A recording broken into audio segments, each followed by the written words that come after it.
now. Hello, and welcome to our final project presentation for Public Relations Research Methods. The research and reports discussed today were found and provided by our group. My name is Leah Moody. My name is Kaylee Cronin. I'm Lily Decken. And I'm Lauren Martinez. Today, we will be presenting our findings based on research conducted on the popular loungewear and lingerie brand Victoria's Secret.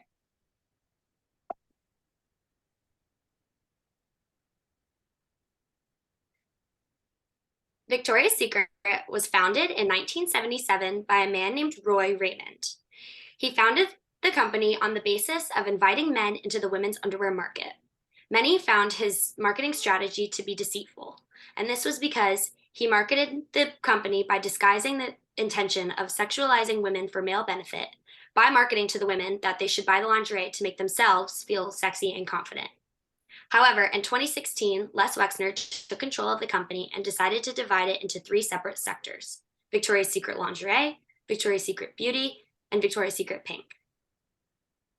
Currently, Victoria's Secret culture surrounds four core ideals. The first is to listen to the customer. This is essential for staying relevant and favorable to consumers.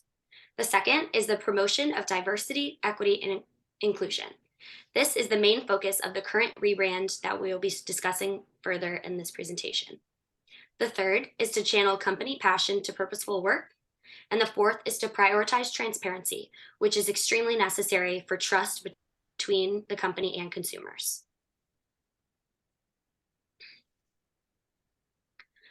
Collectively, as a society, we have moved into an era of increasing importance of diversity and inclusion.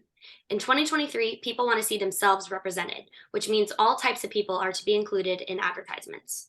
Because of this, Victoria's Secret has found themselves in a fight to stay relevant as the times change.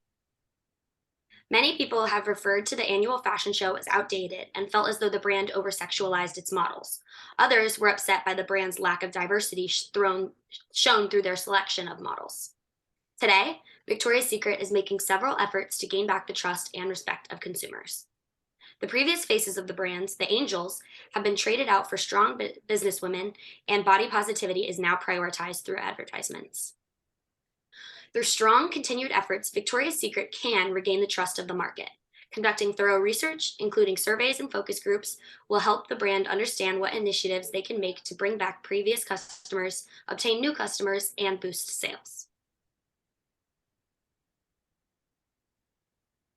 Now, I'm just going to give a brief overview of some of the research methods we used to gather our data that we'll go over more in the following slides. So first off, we conducted a focus group to determine certain trends in attitudes and opinions on Victoria's Secret and its branding. After analyzing those comments made by focus group participants, we discovered three clear trends in consumer attitudes. Upon analyzing those trends, we were able to formulate survey questions to further gauge the relationship between the consumers and their beliefs. After the research was completed, we reviewed our process and came up with recommendations necessary for further research.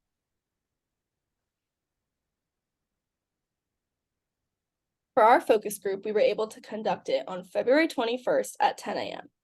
We hosted our focus group in the AHA lab, which is located within the journalism school. We chose to reserve this space due to the fact that it had a large table, which was perfect for sitting the moderator at the end of the table and placing the verbal and physical note takers nearby so they could observe the participants. 8 of the 10 people we invited showed up on the day of the focus group. All participants were females between the ages of 19 and 21. As our participants arrived, we asked them to sign a consent form and offered them a complimentary coffee and donut to serve as our incentive. We were able to start the focus group around 10:10, and the focus group lasted for a total of 50 minutes. Therefore, we were able to release our participants around 11 a.m. As a result of our focus group, we found 3 core themes. The first theme that we identified was that body positivity efforts made by Victoria's Secret seemed forced. Multiple participants stated that they had not seen any changes made. One participant in particular stated, "The changes definitely felt forced. I think probably because everyone else was doing it." The second theme that we were able to identify was that the Angels had a negative, lasting impact on our participants. Many saw these models' body types as a Barbie look, A quote that stood out to us during this part of the focus group was that growing up, when I saw the models, like in my head, I thought, that's what I'm going to look like in a few years. And I never did, which hurt me. On a more positive note, the third and final theme that we were able to recognize was that the intrigue participants felt about shopping at Victoria's Secret stores was rooted in the unique shopping experience that was provided by the stores. An example of this was being helped finding their first bra size. One participant shared the story of the first time she got her first bra and described it as Victoria's Secret definitely made it an experience.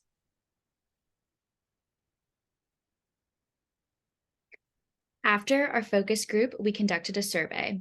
To assess the attitudes and opinions of Victoria's Secret, we used a Qualtrics survey. Between the four of us, we gained 61 responses, and the survey was live for a little bit more than a week. We used an online survey to ask questions about participants' opinions on their shopping habits in regards to lingerie, undergarments, and loungewear. And then we also asked what they actively look for in a brand.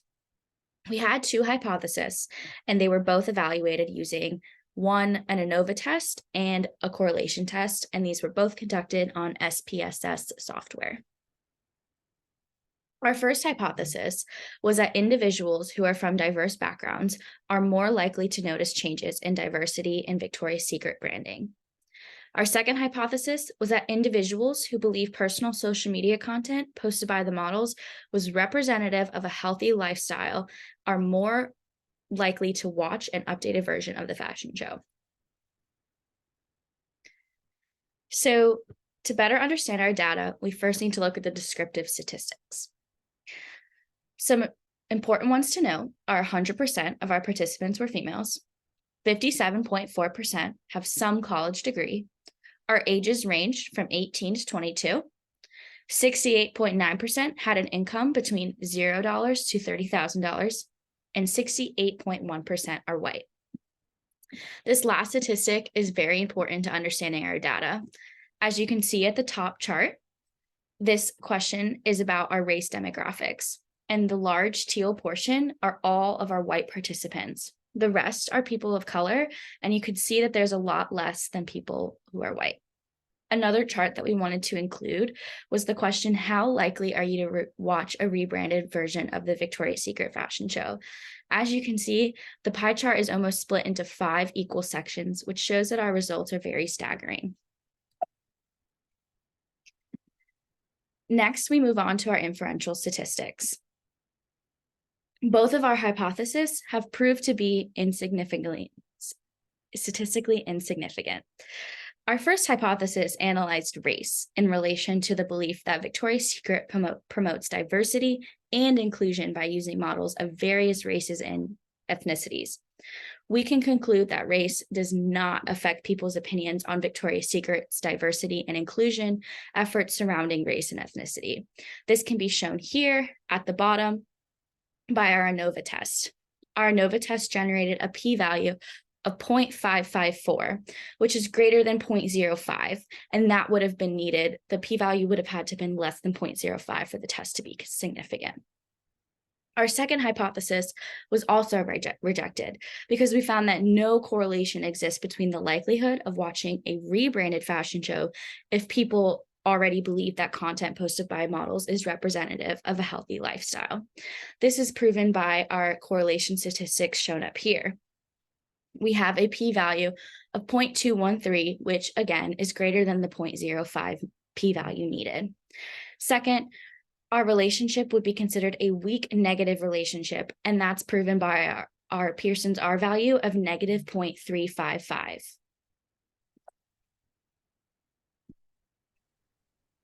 In regards to the focus group, those who participated were all of average body type.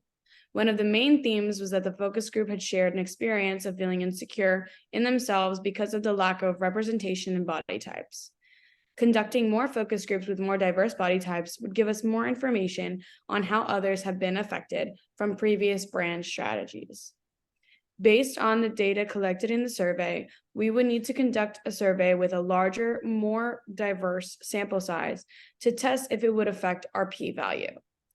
Because we utilized convenience sampling for the online survey, we were unable to gather information from a properly represented group. Conducting a media analysis as a part of our background report would give us a better understanding of the public's perspective on Victoria's Secret. By monitoring the media's coverage of the brand, we should be able to gauge how the public opinion has changed and evolved over time.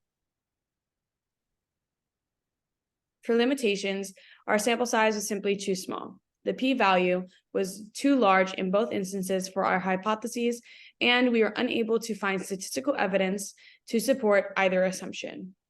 The conversation of our focus group tended to talk more about the negative effects on body images, but the participants in this group were included average body types. In a similar way, the survey lacked in ethnic and racial diversity when it was focused on collecting data and opinions on diversity, equity, and inclusion efforts of Victoria's Secret.